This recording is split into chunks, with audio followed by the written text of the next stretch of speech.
परिवर्तनाचे जनक क्रांतीसूर्य महात्मा ज्योतिबा फुले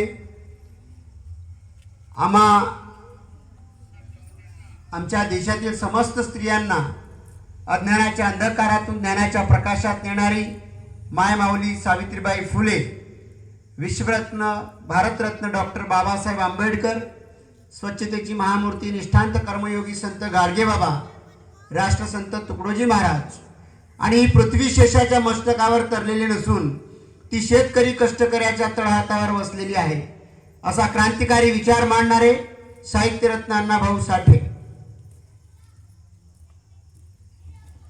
क्रांतीसूर्य महामानव धरती आबा बिरसा मुंडा, वीरंगना राणी दुर्गावती आणि ज्या ज्या महामानवांनी या जगामध्ये या विश्वामध्ये मानवता आणि समता प्रस्थापित करण्यासाठी आपलं आयुष्य वेचलं, अशा समस्त महामानवांना मी मनापासून विनम्र अभिवादन करतो आणि माझ्या शब्दांना मी सुरुवात करतो।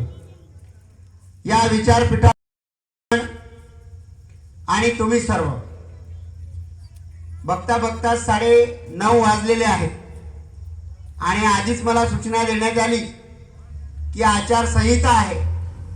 आचारसंहितेचा नियम सांगतो की 10 नंतर लाऊडस्पीकर बंद झाला पाहिजे आणि त्यामुळे जो विषय मला दिलेला आहे त्या विषयावर काही मला आता बोलता येणार नाही। म्हणजे संविधान निर्मितीची प्रक्रिया ही अर्ध्या तासात मांडण्या एवढी काही लहान नाही आहे। त्यामुळे डॉक्टर बाबासाहेब आंबेडकर यांच्यावरती मी बोलतोय, परंतु किमान 1-1.5 तास त्या प्रक्रियेला समजून घेण्यासाठी लागते। ज्या संविधानाला बनवण्यासाठी बाबासाहेब आंबेडकरांना 2 वर्ष 11 महिने आणि 18 दिवस लागले, किमान त्याला सांगण्यासाठी आपल्याला 1-1.5 तास तर लागतोच। त्याच्यामुळे विषयाला आपल्याला न्याय देता येणार नाही, परंतु आजच्या परिस्थितीवर डॉक्टर बाबासाहेब आंबेडकर हे आपल्याला समजून घेणं, खऱ्या अर्थानं आपल्या आचरणामध्ये त्यांना आणणं हे गरजेचं आहे। मी 7:15 ते 7:30 वाजतापासून इथे आलेलो आहे आणि जवळपास आता 2 तास झाले। बाहेर गावची लोक इथे जेव्हा एखादा विषय मांडण्यासाठी येतात तेव्हा ते काहीतरी आपला अमूल्य वेळ काढूनच येत असतात। ॲडव्होकेट योगेश नागले साहेब आलेले आहेत, तेही कोर्टामध्ये वकील आहेत, 20-25 वर्षाचा त्यांचा अनुभव आहे। मी सुद्धा लॉ कॉलेजमध्ये प्रोफेसर आहे आणि गावातल्या गावात जर आपण कार्यक्रमाला पार 9:30 पर्यंत आपण एक लोक येतच आहोत, म्हणजे बाबासाहेब आंबेडकरांनी आपल्याला काय दिलं आहे याची आपल्याला जाणीव राहिलेली नाही आहे आणि बाबासाहेबांना आपण विसरलेलो आहे असा त्याचा स्पष्ट अर्थ होतो। आता जर नाच गाण्याचा धिगाण्याचा कार्यक्रम इथं राहिला असता तर गर्दी मावली नसती, या ठिकाणी कंपाऊंड मध्ये लोक आत मावले नसते, इतकी गर्दी कदाचित झाली असती। पण एक आंधळी मुलगी आहे, तिचं गाणं मी ऐकलं होतं। ते गाणं असं होतं, पुतळ्यात पाहू नको पुस्तकात पाय, पुतळ्यात पाहू नको पुस्तकात पाय, भीम जिवंत हाय अजून भीम जिवंत हाय। आपल्याला मात्र बाबासाहेब नाचल्याशिवाय समजत नाही की काय असा समज होत चाललेला आहे। पण बाबासाहेब हे नाचून नाही तर वाचून साजरे करण्याची गोष्ट आहे आणि बाबासाहेब हे वाचूनच नव्हे तर खऱ्या अर्थानं बाबासाहेबांनी जो लढा दिला, या देशात हजारो वर्षांपासून या देशातील स्त्रिया आणि या देशातील शूद्राती शूद्र म्हणजे आजचे ST SC OBC हे सर्व लोक या देशामध्ये जी जुनं या देशाचं ज्याला संविधानच म्हणतात जुनं, म्हणजे ज्या कायद्याने हा देश चालत होता त्या मनुस्मृती कायद्याने या देशातील ST SC OBC या शूद्राती शूद्र समाजाला आणि स्त्रियांना शिक्षण, सत्ता आणि संपत्तीपासून वंचित ठेवलेलं होतं। आज मला आनंद होत आहे की पुरुषांच्या तुलनेने इथे स्त्रिया मोठ्या संख्येने बसलेल्या आहेत, इथं मात्र पुरुषच सगळे बसलेले आहेत। आणि जिनं भाषण केलं ती आमच्या रविदादाची मुलगी आहे, म्हणजे मी इथे 4थ्या वर्गापासून 7वी पर्यंत आश्रमशाळेत शिकलो. रविदादा असतील, गुड्डूदादा असतील किंवा अनिलदादा, मनोजदादा यांच्या छत्रछायेखाली आम्ही लहानाचे मोठे झालेलो आहोत. आज तिचं भाषण ऐकताना मला आनंद झाला की ज्यांनी आम्हाला सावली दिली त्यांच्या सावलीत सुद्धा चांगले फुले शाहू आंबेडकरी विचारांचे वारसदार जन्मलेले आहेत आणि ते वाढत आहेत. त्याचा आम्हाला निश्चितच आनंद आहे. आज बाबासाहेबांचा जो विचार आहे तो जगामध्ये पोहोचलेला आहे, परंतु आजची देशामध्ये जी परिस्थिती आहे ती अत्यंत गंभीर झालेली आहे. प्रत्येक जण येऊन आपल्याला सांगतोय की संविधान धोक्यात आहे, पण ते संविधान आपल्याला मिळालं कसं? त्या संविधान प्रक्रियेमध्ये डॉक्टर बाबासाहेब आंबेडकरांना त्या संविधान सभेमध्ये शिरण्यासाठी जे काही परिश्रम करावं लागलं ते खूप अफाट आणि भयानक कष्टाचं होतं. ते कष्ट संविधान निर्मितीच्या प्रक्रियेत मला विस्तृतपणे सांगता आलं असतं. फक्त काही मोजक्या घडामोडी त्यातल्या मी तुम्हाला सांगण्याचा प्रयत्न करतोय. एक घडामोडी अशी आहे की 14 तळ्याचा सत्याग्रह सगळ्यांना माहीत आहे, परंतु या 14 तळ्याच्या सत्याग्रहाची भूमिका आपल्या भारतीय संविधानात किंवा बाबासाहेबांच्या या कार्यामध्ये किती महत्त्वाचे आहे ते तुम्हाला समजून घ्यावं लागेल. ज्या वेळेला 1919 साली एक कायदा करण्यात आला होता त्याला फर्स्ट इंडिया ऍक्ट म्हणतात. तो कायदा जो होता त्या कायद्यामध्ये मॉन्टेग्यू चेम्सफोर्ड सुधारणा कायदा म्हणून त्याचं नाव होतं. त्या कायद्यामध्ये बाबासाहेबांनी आपली साक्ष दिली होती. बाबासाहेबांनी काही मागण्या त्यामध्ये ठेवलेल्या होत्या. बाबासाहेबांनी जेव्हा तिथे एंट्री केली त्यावेळेला अनेक लोकांनी आक्षेप घेतला की बाबासाहेब यांना तिथं आमंत्रित करण्यात आलंच नव्हतं, त्यांचं नावही त्या ठिकाणी नव्हतं. तरी बाबासाहेबांनी विनंती केली की मी अस्पृश्यांचा प्रतिनिधी म्हणून मला माझी बाजू मांडू द्या. भारतामधलीच ही गोष्ट आहे. त्यांना वाटलं हे काय मागतील. जसे आता आपण आपल्या पार्श्वभूमीवर कोणी नेता आपल्याकडे आला तरी आपण काय म्हणतो, आम्हाला नाली द्या, आम्हाला रस्ता द्या, आमचं राशन आलेलं नाही आहे, आमचं घरकुल आलेलं नाही आहे, म्हणजे असे आपले प्रश्न राहतात. तर बस, कारण आपल्या मर्यादा ह्या एवढ्याच. एखाद्याचं मंदिर असलं तर तो म्हणतो आमच्या मंदिराला कंपाऊंड द्या, आपण विहाराला कंपाऊंड मागतो, अशा वेगवेगळ्या लहान सहान गोष्टी मागतो. त्यांनाही वाटलं बाबासाहेब असंच काही मागतील, द्या म्हणे संधी बोलायला.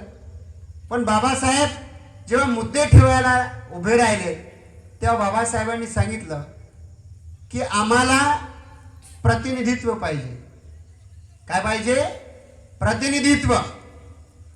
म्हणजे तोपर्यंत इथल्या ST SC OBCच्या लोकांना संसदेमध्ये किंवा तत्कालीन त्या काळातल्या संविधान त्या राजकीय व्यवस्थेमध्ये समाविष्ट करण्यात आलं नव्हतं. आणि मग बाबासाहेबांनी सांगितलं की आम्हाला आता राजकीय प्रतिनिधित्व पाहिजे. आपल्या देशामध्ये आरक्षणाला शिव्या घातल्या गेल्या, परंतु जेव्हापासून या देशातल्या सवर्णांना म्हणजे इथल्या ब्राह्मणांना सुद्धा 10% रिझर्वेशन मिळालेलं आहे आता, तेव्हापासून आरक्षणावर शिव्या देणं कमी झालेले आहे. कारण आता ते स्वतः आरक्षण उपभोगू लागलेले आहेत. परंतु पूर्वी आरक्षणाबद्दल खूप वाईट साईड बोललं जायचं. पण आरक्षणाची व्याख्या करताना बाबासाहेबांनी सांगितलं होतं की reservation is not the matter of bread and butter, but it is the matter of participation in governance. म्हणजे शासन प्रशासनामध्ये तुम्हाला मिळणारा वाटा, तुम्हाला मिळणारा हिस्सा, तुम्हाला मिळणारं प्रतिनिधित्व हे रिझर्वेशन आहे. तुमचे लोक कदाचित बुद्धिमान असतील, पण ते इमानदार असतील की नाही याबद्दल आम्हाला शंका आहे.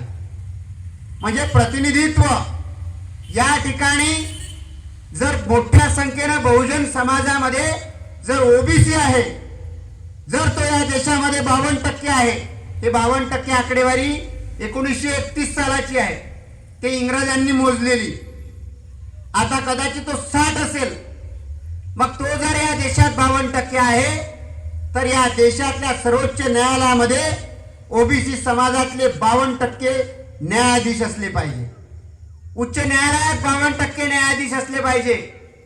इथल्या विद्यापीठांमध्ये, इथल्या महाविद्यालयांमध्ये, इथल्या शाळांमधले, इथल्या ऑफिस, कार्यालय, सचिवालयापासून सगळ्या ठिकाणी ओबीसीचे 52% प्रतिनिधी असले पाहिजे.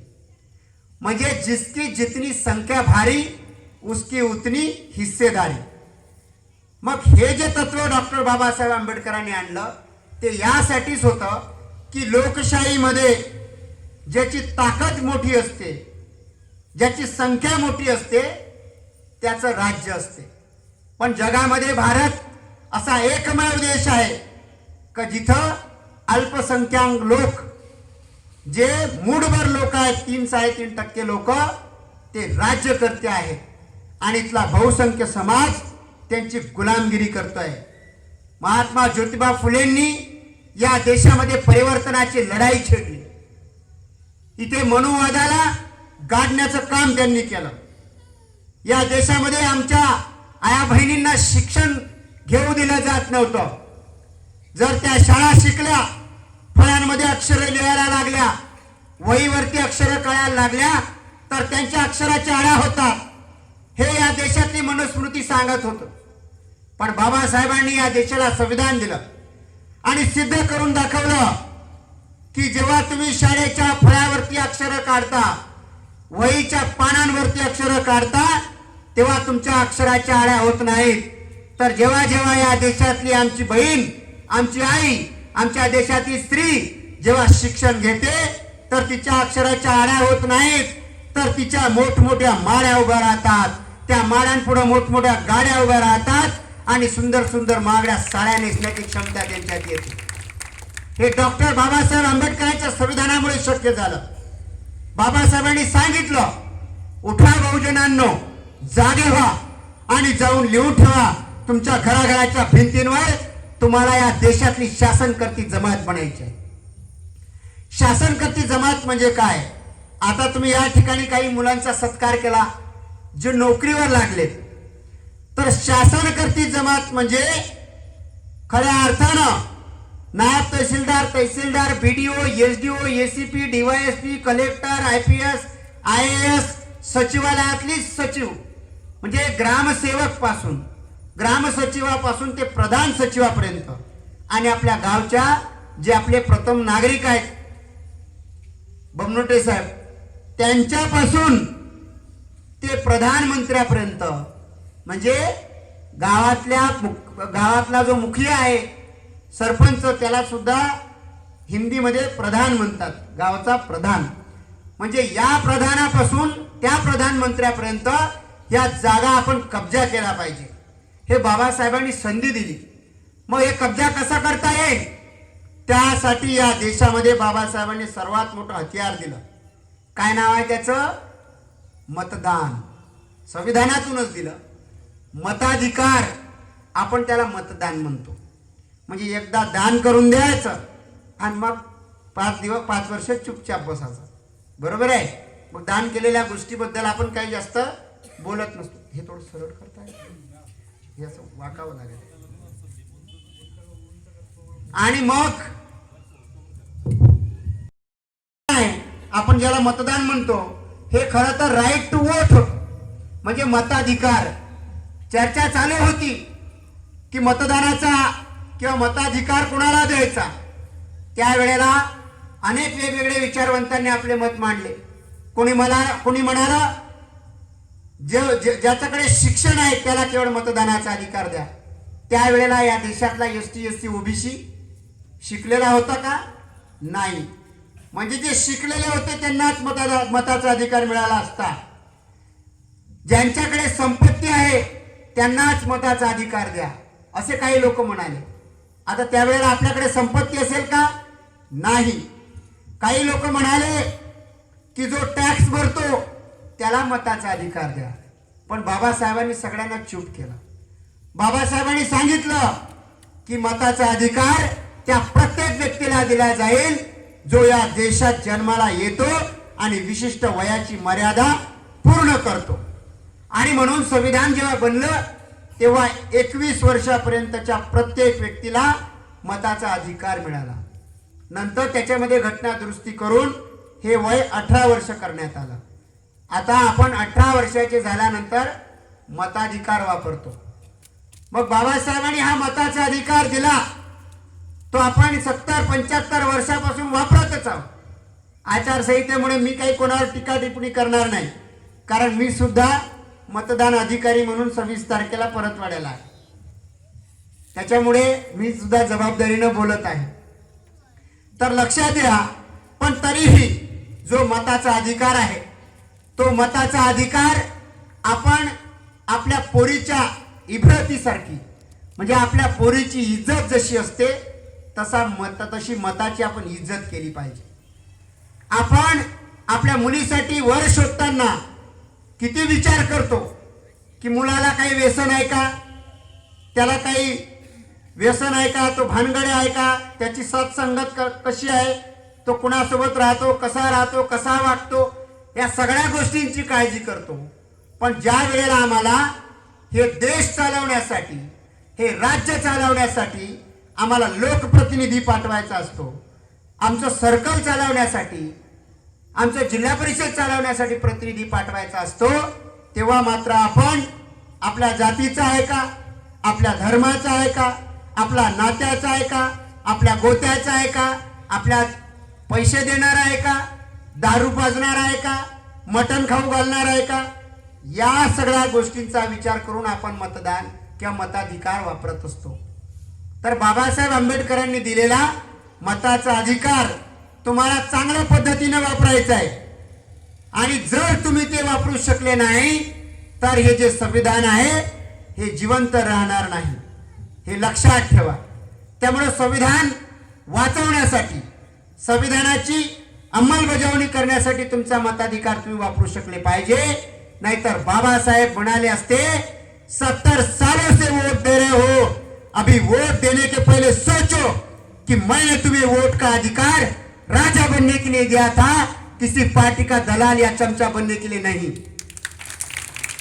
आणि म्हणून खऱ्या अर्थानं तुम्हाला तुमचा मताधिकार हा एका जबाबदार माणसाला आणि आपण बहुजन लोकांनी खऱ्या अर्थानं जो फुले, शाहू, आंबेडकरी, बिरसा, पेरियार या परिवर्तनवादी विचाराचा पाईक आहे, जो या विचारांना घेऊन चालणार आहे, ज्याला संविधान माहीत आहे, ज्याला संविधानाने दिलेले अधिकार माहीत आहेत आणि जो त्या अधिकारांचं रक्षण करू शकतो, जो आम्हाला ते अधिकार बहाल करू शकतो, अशाच व्यक्तींसाठी तो अधिकार आपण वापरू शकलो पाहिजे.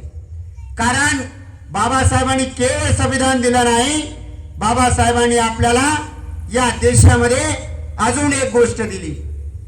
बाबासाहेबांनी 1956 साली 14 ऑक्टोबरला या देशातला जुना धम्म दिला, धर्म नाही, धम्म दिला, बुद्ध धम्म. आणि म्हणून म्हणतात, बुद्ध से बुद्धि मिली, कबीर से मिला ज्ञान. बुद्ध से बुद्धि मिली, कबीर से मिला ज्ञान. ज्योतिबा से ज्योति मिली, बाबा साहब से मिला संविधान, बाबा साहब से मिला संविधान. आणि म्हणून असंही म्हणतात की तुकोबामुळे शिवबाने स्वराज्य गाठले, तुकोबामुळे शिवबाने स्वराज्य गाठले, अरे प्रेरणेने शिवबाच्या फुलेने ज्ञान वाटले. तुकोबामुळे शिवबाने स्वराज्य गाठले, अरे प्रेरणेने शिवबाच्या फुलेने ज्ञान वाटले. फुलेंच्या विचारांना दिला न्याय शाहूने आणि समतेवर शाहूजींच्या माझ्या भीमानं संविधान थाटले, माझ्या भीमानं संविधान थाटले.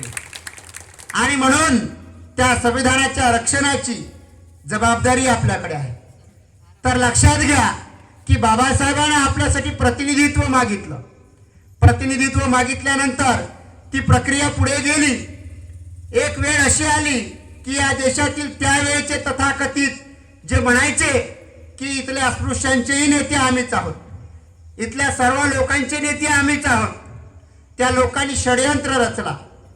त्यांनी अस्पृश्यांच्या, दलितांच्या म्हणजे महार, मांग, चांभार, भंगी या सर्व जे काही समाज आहेत या समाजाच्या पंक्ता बसवल्या याचे फोटो काढून इंग्लंडला पाठवले. काय म्हणून की बघा आमच्या देशामध्ये अस्पृश्यता वगैरे आता राहिलेली नाही, आम्ही सोबत जेवायला बसतो. सोबत बसतो म्हणजे ते अलग बसले, हे अलग बसले, पण फोटो गेले लंडन पर्यंत. आणि त्यांना सांगितलं कशाला इथं कोणाला काही द्यायची गरज आहे, कारण गोव्याजवळ एक अतनी म्हणून एक ठिकाण आहे. त्या अतनीला एक सभा झाली होती.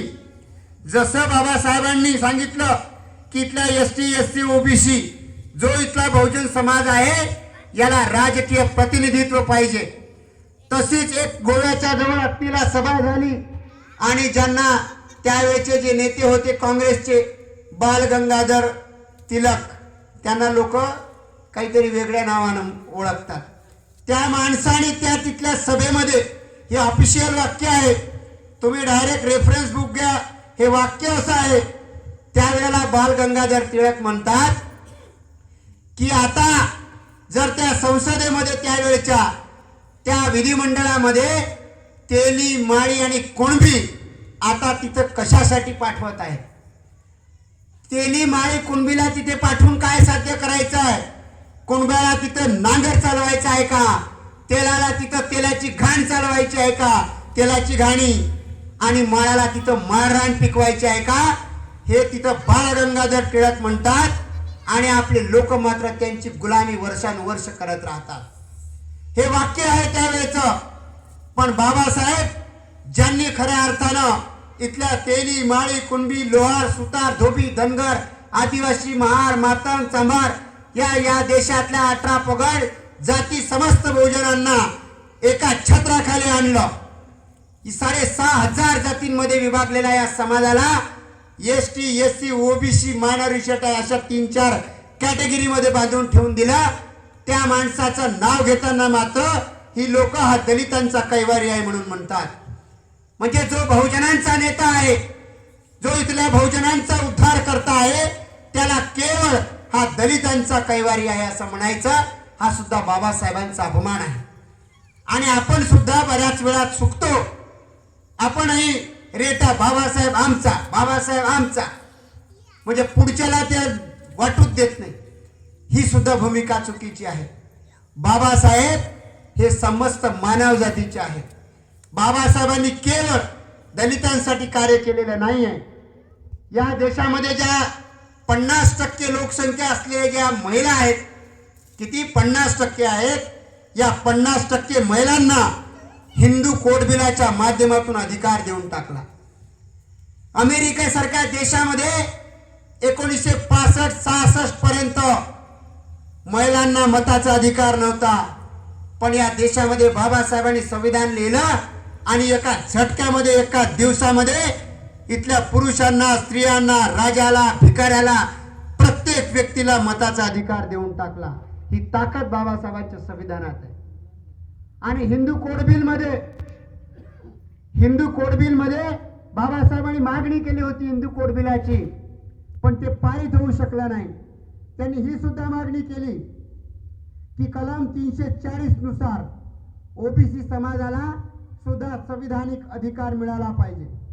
जसं या देशातल्या आदिवासींना आणि दलितांना, म्हणजे schedule caste and schedule tribe ST एससीला जसं संविधानिक अधिकार आहेत, रिझर्वेशन आहे, तेच अधिकार या देशातल्या ओबीसीना मिळाला पाहिजे. ही मागणी बाबासाहेबांनी केली होती. परंतु ती मागणी त्यावेळच्या सरकारनं मान्य केली नाही. आणि हिंदू कोड बिल जे तुम्हाला आज जे अधिकार मिळालेले आहेत, ॲडॅप्शन ॲक्ट आहे, म्हणजे दत्तक विधानाचे अधिकार आहेत. आज नवऱ्याच्या आणि वडिलांच्या प्रॉपर्टीमध्ये तुम्हाला मुलाप्रमाणे सारखा अधिकार आहे. आज हा अधिकार जर तुम्हाला मिळाला असेल तर बाबासाहेबांनी जे हिंदू कोड बिल तयार केलं होतं त्याचे तुकड्यांमध्ये नंतर केलेल्या कायद्यातून ते तुम्हाला अधिकार मिळालेले आहेत. आणि मग हे जे अधिकार आहेत आमच्या देशातील स्त्रियांना माहीतच राहत नाही. या देशातील ओबीसी मधल्या अनेक स्त्रिया आहेत का ज्यांना बाबासाहेब कदाचित वाटत असेल की आपण बघतो की काय या माणसाचा चेहरा पाहिल्यानंतर, असं विचार करत होत्या स्त्रिया. पण त्यांना माहीत नाही त्यांच्या आयुष्याचा उद्धार जर या देशात कुणी केला असेल तर तो क्रांतीसूर्य महात्मा ज्योतिबा फुले, सावित्रीबाई फुले यांच्या परिवर्तनवादी कार्यातून आणि बाबासाहेबांना संविधानात दिलेल्या अधिकारातून त्यांचा उद्धार झालेला आहे.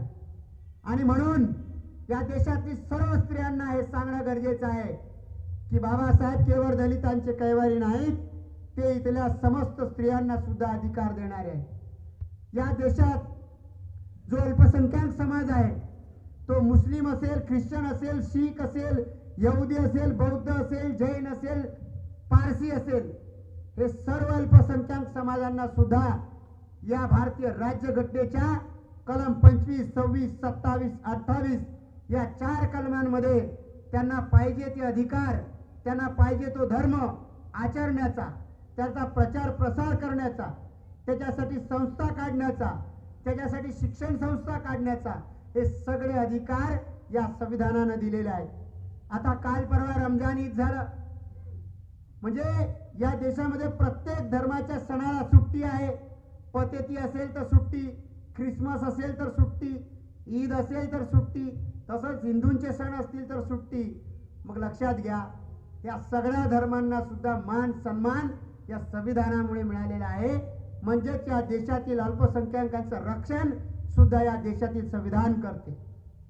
आणि या देशातील जे कामगार आहेत, काम करणारी लोक आहेत, त्या कामगारांना सुद्धा 16 तास पूर्वी काम करावं लागायचं, ते 16 तासाचे काम 8 तासावर आणण्याचं काम सुद्धा डॉक्टर बाबासाहेब आंबेडकरांनी केलेलं आहे.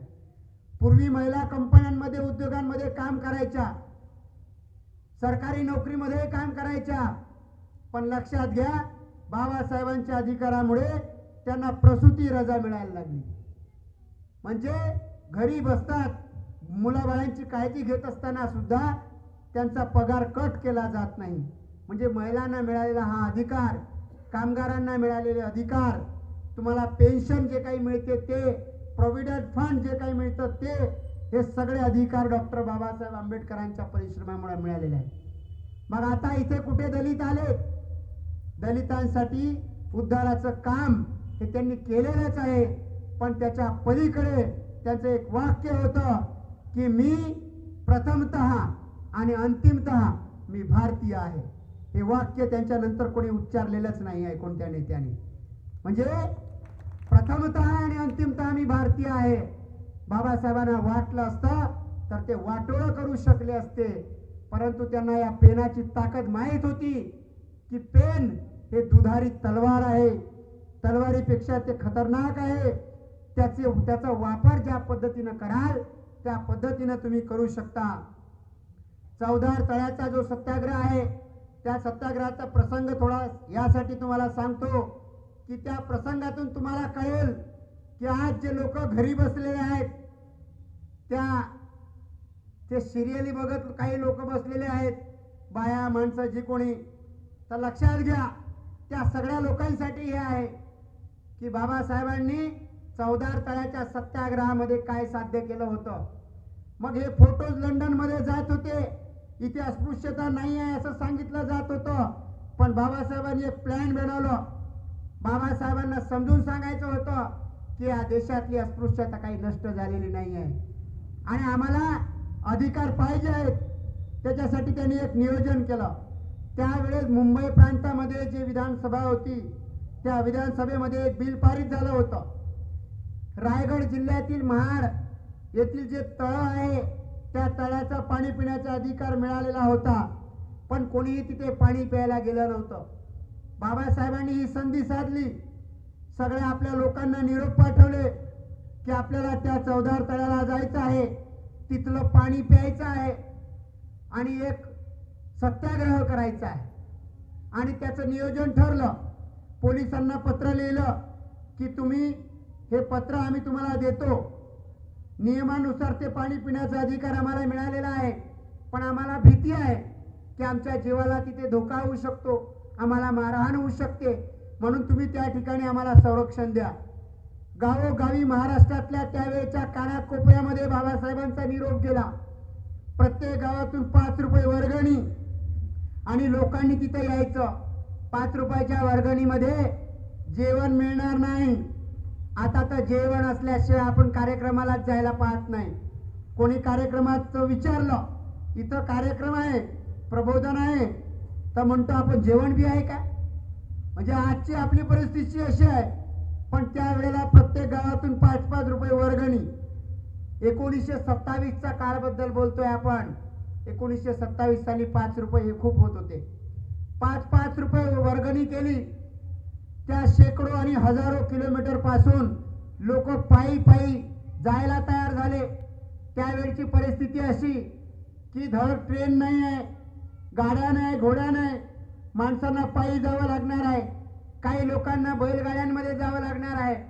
गावागावातून लोक जायला तयार झाली आणि 15 दिवस जायला, कोणाला 20 दिवस लागतील जायला आणि तेवढेच दिवस घरी वापस यायला लागतील. म्हणजे तेवढ्या दिवसाची जेवणाची सोय तिथं तर केली नव्हती. आताच्या नेत्यांसारखं चला बा या, काहीतरी कार्यक्रम आहे तर जेवणाची सोय आहेच. बाबासाहेबांकडे काही ते एवढं संसाधन नव्हतं की तिथं येऊन जेवण खाऊ घालतील.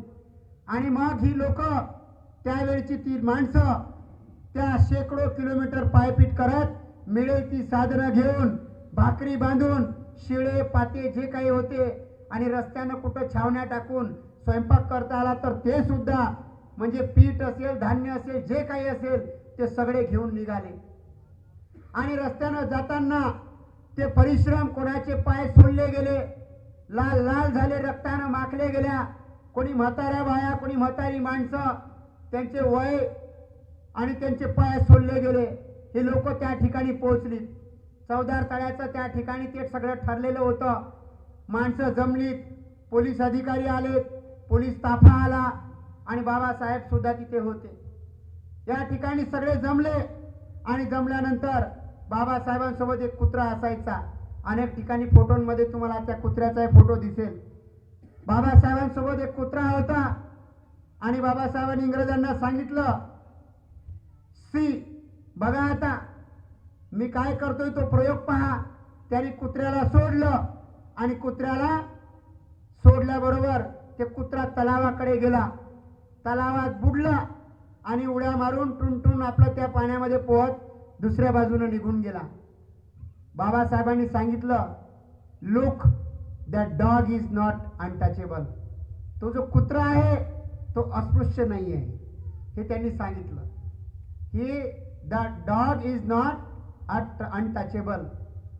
आणि मग लगेच दुसऱ्याच प्रयोगामध्ये बाबासाहेबांनी सांगितलं, आता तुम्ही पहा. आणि मग आपल्या अनुयायांना सांगितलं, चला आता आपण पाणी पिऊया. जसं त्यांनी पाण्याला स्पर्श केला आणि घोट प्यायला सुरुवात केली, दनादन धपाधप इकडून तिकडून दगडांचे वार सुरू झाले. कोणाचे डोकी फुटली, कोणाचे डोळे फुटले, कोणाचे पाठी लाल झाल्या, कोणाचे हाड मोडले, कोणाचे कायच्या काय रक्ता रान झालेत, रक्तानं माखले गेलेत. बाबासाहेबांनी सांगितलं की कोणीही प्रतिकार करायचा नाही आहे, कारण बाबासाहेब हे बुद्धांचे अनुयायी होते. त्यांना माहित होतं की आपण जर प्रतिकार केला तर इंग्रजांना वाटेल हे लोकच बदमाश आहेत. त्यामुळे त्यांना सिद्ध करायचं होतं की असंच हजारो वर्षांपासून आमच्यावरती या प्रकारचं अन्याय, अत्याचार आणि शोषण होत आहे. ते जे लंडनला जी माहिती दिली जात आहे ती खोटी आहे, ती चुकीची आहे. आम्हाला स्वतंत्र अधिकार पाहिजेत. या देशातल्या एसटी, एससी, ओबीसीला स्वतंत्र मतदारसंघ पाहिजेत. नंतर गोलमेज परिषदेमध्ये त्यांनी ही मागणी केलेली आहे आणि याची ही सुरुवात होती. त्या ठिकाणी सगळे रक्तानं माखले गेलेत. ती माणसं आहे त्या अवस्थेमध्ये त्या ठिकाणी हे आंदोलन यशस्वी झालं. या अर्थाने की मार बसला, पण इंग्रजांना कळलं की यांना खऱ्या अर्थानं प्रतिनिधित्वाची गरज आहे. आणि मग बाबासाहेबांनी सांगितलं की आता तुम्ही सर्व लोकांनी परत आपापल्या गावाला जायचं आहे. विचार करा, ज्यांचे अंग रक्ताने माखले आहेत, पाय सोडले गेलेले आहेत, डोकी फुटले आहेत, कोणाचे डोळे फुटले आहेत, अंग सुजलेले आहे, ही माणसं 15-15, 20-20 दिवसाचा प्रवास उपाशी तापाशी त्यांना गावापर्यंत पोहोचायचं आहे. आणि गावात आल्यानंतर काय गोष्ट आहे, गावात आल्यानंतर गावच्या मोठमोठ्या लोकांना कळलं का हे लोक तिथं पाणी प्यायला गेले होते, ते सुद्धा यांचा सत्कार समारंभ करण्यासाठी तयारच होते. यांना महाप्रसाद तिथेही मिळणार. हे लोक गावात गेले आणि त्या ठिकाणी सुद्धा बेदम मारहाण त्या ठिकाणच्या सवर्ण लोकांनी त्यांना केलेला आहे. माझा प्रश्न आहे तुम्हाला, या चौदार तळ्याचा सत्याग्रहाचा उदाहरण यासाठी सांगितलं की चौदार तळ्याच्या सत्याग्रहाबद्दल बोललं जाते, पण तिथं काय घडलं होतं याच्याबद्दल आपल्याला कोणीच सांगत नाही. माझा प्रश्न आहे की त्या 1927 साली 25 डिसेंबरला मार्च महिन्यामध्ये जे चौदार तळ्याचा सत्याग्रह झाला होता, 20 मार्चला, त्या 20 मार्चला 1927 साली ज्या लोकांची डोकी फुटली, जे रक्तानं माखले गेले, त्या लोकांना त्या दिवशी काय मिळालं? त्यातले ते जे लोक घरी गेलेत त्यांना संविधान मिळालं असेल का? त्यांना संविधानाचे अधिकार मिळाले असतील का? आणि जर मग हे त्यांना काही मिळालं नसेल तर नेमकं त्यांनी कोणासाठी केलं? त्यांनी हे सगळं कशासाठी केलं? आणि आपण आपल्या घरापासून इथं चालत येऊ शकत नाही प्रबोधनाचा कार्यक्रम ऐकायला. आपण वेळ काढून ठरलेल्या वेळेत कार्यक्रमात पोहोचू शकत नाही. त्या ठिकाणी मग बाबासाहेबांसाठी त्यांच्या शब्दाखाली ज्या लोकांनी त्याग करून इतके हाल अपेष्टा सोसून जी माणसं गेली होती ती आपल्यासाठी गेली होती. त्यांचा त्याग आहे म्हणून आज चौदार तळ्याच्या सत्याग्रहाच्या नावाखाली आज बिस्लरी बॉटल तयार केली जाते. एका बौद्ध समाजातल्या तरुण पोरांनी एकत्र येऊन एक कंपनी उभारलेली आहे आणि त्याच्यामध्ये चौदार तळ्याचं पाणी विकलं जाते. हा ब्रँड आज जो काही तयार झाला तो बाबासाहेबांच्या त्या आंदोलनामुळे तयार झालेला आहे. आपण हे विसरत चाललो आहे, हा इतिहास विसरत चाललेलो आहे. खरं तर जी संविधान निर्मितीची प्रक्रिया होती ही जर तुम्ही समजून घेतली असती तर परत कधी हिंमत झाली नसती की बाबासाहेबाचं जे योगदान आहे ते विसरण्याची. पण कसं आहे, वेळेची मर्यादा आहे, 10 वाजलेले आहेत, बरोबर आहे, आणि आपण वेळेचा नियम पाळूया.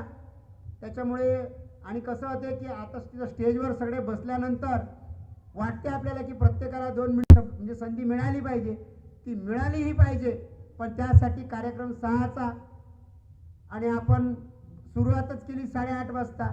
मग त्याच्यामुळं ते 2 मिनिटं लांबत गेले, बरोबर आहे. या ताईच्या जागी अजून 5 पोरीही बोलल्या असत्या.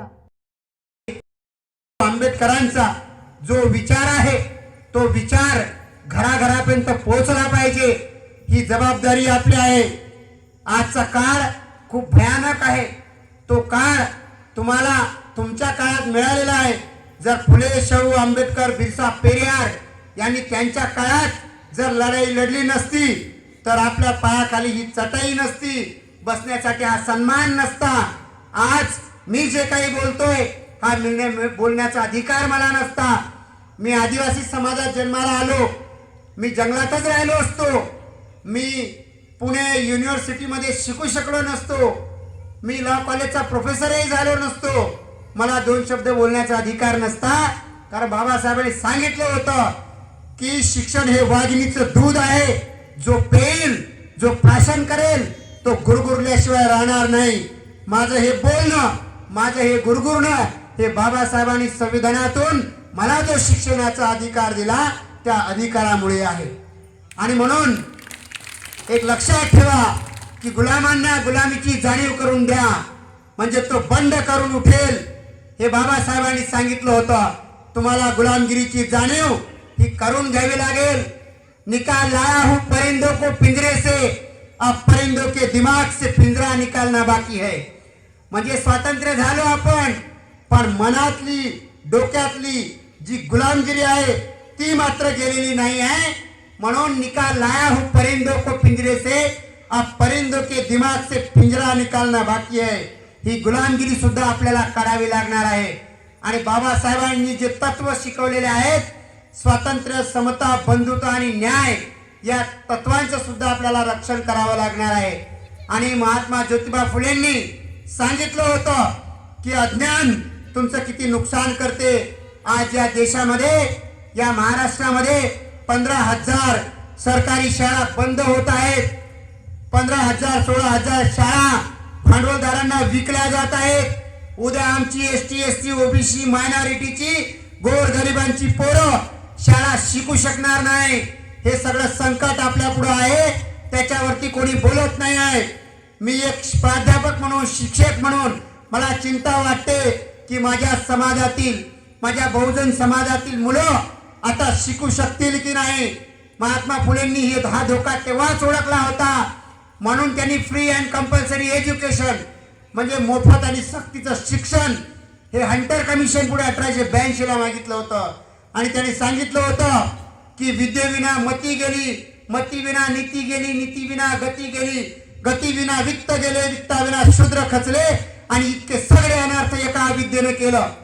डॉक्टर बाबासाहेब आंबेडकर सुद्धा म्हणाले होते की अज्ञानानं भीती जन्म घेते, भीतीने अंधविश्वास जन्म घेतो, अंधविश्वासाने अंधश्रद्धा जन्म घेते, अंधश्रद्धेने व्यक्तीचा विवेक शून्य होतो, आणि ज्या व्यक्तीचा विवेक शून्य होतो तो व्यक्ती मानसिक गुलाम होतो. म्हणून अज्ञानी नाही तर ज्ञानी बना. बाबासाहेब पुढे म्हणतात की मी नास्तिक नाही, मी आस्तिकही नाही, मी नास्तिक नाही, मी आस्तिकही नाही, मी वास्तविक आहे. म्हणून जे सत्य असेल, जे चांगले असेल, जे योग्य असेल त्याचा स्वीकार करा, जे चुकीचं असेल, जे वाईट असेल त्याचा त्याग करा. मग तो व्यक्ती असो, विचार असो की माणसाचा धर्म असो. आणि म्हणून बाबासाहेबांनी, महात्मा फुलेंनी सांगितलेली ही तत्व आपल्याला जिवंत ठेवायची आहेत. आणि एक शेवटच्या ओळी आहेत की जैसा समाज होता है वैसा ही उन्हें नेता मिलता है. अगर समाज बिकाऊ है तो उनका नेता भी बिकाऊ हो जाएगा. त्यामुळे आपल्याला पहिल्यांदा असा समाज घडवायचा आहे जो कधी पैशासाठी, जो कधी मट्टासाठी, जो कधी दारूसाठी स्वतःचा मताचा अधिकार विकणार नाही. तो खऱ्या अर्थानं समजून घेईल की हा मताचा अधिकार मिळवण्यासाठी आमची माणसं त्यांनी डोकी फोडून घेतली, त्यांनी रक्ताने ते माखले गेलेत. आमच्या पूर्वजांचा त्याग आहे, बलिदान आहे, आणि त्या बलिदानातून आम्हाला हे संविधान आणि आम्हाला हे अधिकार मिळाले आहेत. हे अधिकार, ही लढाई तुम्हाला लढायची आहे. ही जर लढले तर कवी दुष्यंत कुमार म्हणतात, हो गई है पीर पर्वत सी पिघलनी चाहिए, इस हिमालय से कोई गंगा निकलनी चाहिए. आज ये दीवार पर्दों की तरह हिलने लगी, शर्त थी लेकिन कि ये बुनियाद हिलनी चाहिए. हर सड़क, हर गली में, हर नगर, हर गांव में हाथ लहराते हुए हर लाश चलनी चाहिए. सिर्फ हंगामा खड़ा करना मेरा मकसद नहीं, कोशिश है कि ये सूरत बदलनी चाहिए. मेरे सीने में ना सही तो तेरे सीने में सही, हो कहीं भी आग लेकिन आग सुलगनी चाहिए, लेकिन आग सुलगनी चाहिए. ही आग मनामनामध्ये पेटून ठेवाल आणि प्रत्येकाच्या धमन्यांमध्ये, नसानसांमध्ये फुले, शाहू, बिरसा, पेरियार, आंबेडकर यांचा विचार नेण्याचा प्रयत्न कराल अशी मी अपेक्षा बाळगतो. आणि माझ्या शब्दांना मी विराम देतो. जय बिरसा, जय भीम, जय ज्योती, जय क्रांती, जय संविधान, जय भारत. धन्यवाद.